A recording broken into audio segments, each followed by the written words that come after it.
Things I've Been Silent About by Azar Nafisi. This is a very interesting autobiography where the author Nafisi compares growing up under her mother with growing up in Iran. Her mother was a very intelligent woman from a prominent family. She enters into a marriage that is also with a prominent family, but her husband hides a secret from her. He only has a few years left to live.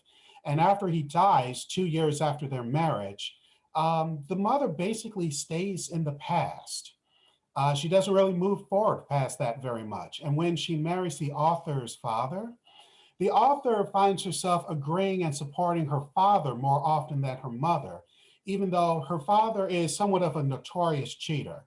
Though the author admits that she creates these fictions, sort of like the fictions that her father creates, seeing her father as well, he has to do that just so he can have some happiness himself because my mother is so frigid.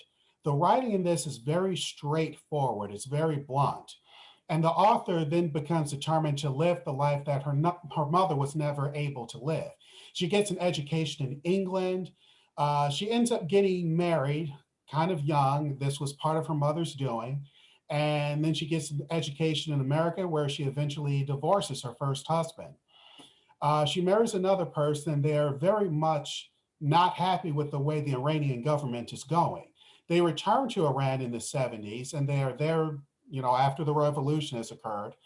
But they discover that being opposed to the Iranian government while living in America was a lot easier than going back to Iran and then being opposed to the government there.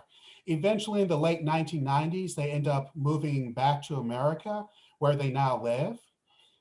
But she sees the strictness and the controlling nature of the Iranian government in some ways similar to her upbringing, where she had to drink certain types of drinks, carrot juice, and avoid candy, and always act like this and that. And even though she comes to the realization where she understands what her mother was going through, and there's forgiveness, she does see that there was a lot of fiction that was going on in her life.